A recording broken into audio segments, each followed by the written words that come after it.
Leto was a very famous king in an ancient town in the Far East known as Rumuji. He was frequently at war and was victorious while at it. He rarely lost a battle as he was a very skillful warrior.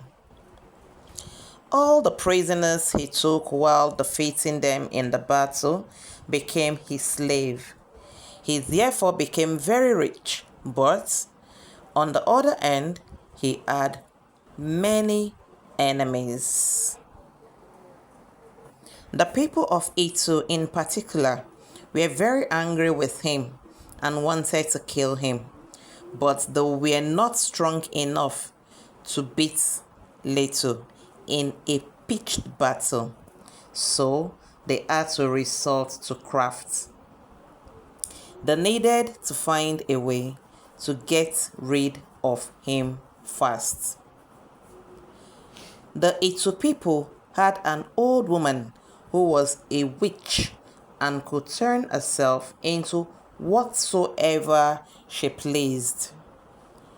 They appointed some people to approach her, explaining the situation of things and their plans.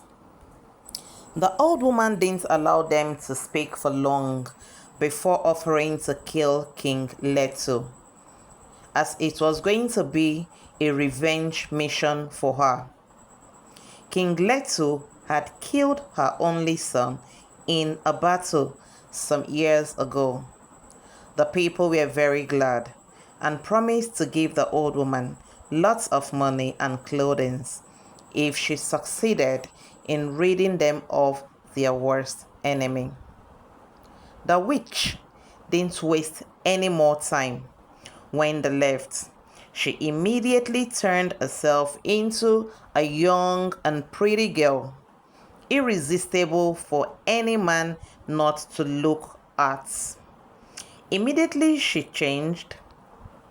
She armed herself with a sweet, deadly ingredient which she concealed in her bosom and headed straight to the old Rumuji town to kill the king. It happened that when she arrived, there was a big festival being held in the town, and all the people from the surrounding towns had come in to dance and feast. Uri, the witch, consciously took stride to the center of where the event was happening properly in a bid to steal the show, so that everyone could see her.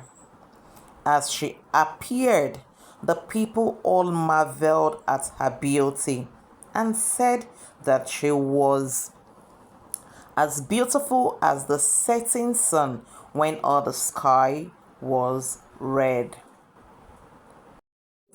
Word was quickly brought to King Leto, who, it was well known that he was fond of pretty young girls. He sent for her at once. In fact, all the people agreed that she was quite worthy of being the king's wife, as King Leto was already making plans to get an additional wife. When she appeared before him, he was drooling at Uri so much that he told her he would marry her immediately that same day. Uri was very pleased at this, as she never expected to get her opportunity so quickly. She immediately whispered to the king in his ears to allow her prepare him a sumptuous meal. The king obliged her immediately, as he had other plans for her, and asked the kitchen assistants to give her all the necessary support that she would need in the kitchen. Uri also had sinister plans for him. She proceeded to the kitchen at once to start preparations of the meal. While the king continued watching different performances at the festival, she will add a poisonous mixture in the food to make the king sleep and kill him eventually. When she had finished cooking, she set the table and called on the king to come for dinner. The sight of the delicacies on the table made the king want her the more. She then offered him the food. Uri also sat on the table, so the king wouldn't notice anything. The king ate the whole dish. It was a good meal, a great evening, and a wonderful opportunity to lay with the beautiful Uri as time continued ticking. King Leto began to feel very sleepy. Alas, the poison had started to take effect. Since the king was well built, he needed support to help him lay on the bed. So the king's guard helped him retire to the king's chamber, and the king went to sleep at once. About midnight, when all the town was quiet, Uri began to make deep incantations, joining forces with other spirits to kill the king. In less than 3 minutes, the deed was done. King Leto had been killed. Uri changed back to her old self, the witch, and she disappeared back to her hometown, Itu. When the people heard that the witch had been successful and that their enemy was dead, there was great rejoicing, and the king of Itu at once made up his mind to attack the people of Rumuji immediately. He therefore got his fighting men together and took them in a canoe by the creeks to Old Town, taking care that no one carried words to Rumuji that they were coming. The morning following the murder of King Leto, his palace chiefs were rather surprised that he did not appear at his usual time. So his head of protocol knocked at his door. After knocking heavily for about 20 minutes and not receiving any answer, he called a few other staffs to check together. They broke open the door as soon as they could. When they entered the room, they found the king lying dead on his bed, covered in blood. At this point, a great shout went out. The news traveled faster than air, and the whole town was thrown into weeping and mourning.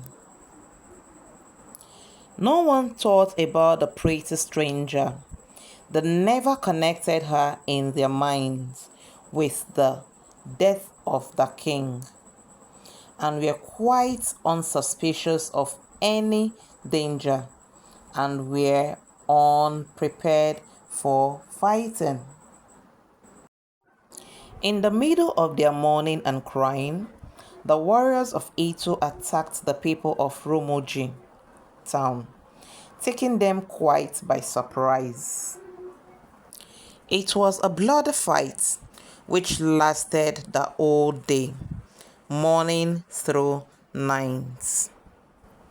Their goal was to kill everyone in Rumuji, both old and young. Since their leader was dead, the people were soon defeated, many killed and some taken prisoners. The end.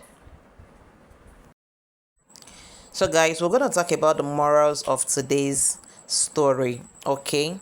So like it is a tradition here, I'm going to say one or two and then you're going to say the rest by dropping it on the comment section. So one of the moral for me is that King Leto was not a disciplined person. That is one. Two, his greed and unsatisfiable need for young women or young girls or for pretty girls led to his downfall. So what is yours? Drop it on the comment section below. And do well to subscribe to this channel if you have not. And when you do, please endeavor to tap on the bell so that you get notification each time we drop new stories. Alright guys, we're going to see you guys in our next story, okay? Bye-bye for now. Bye.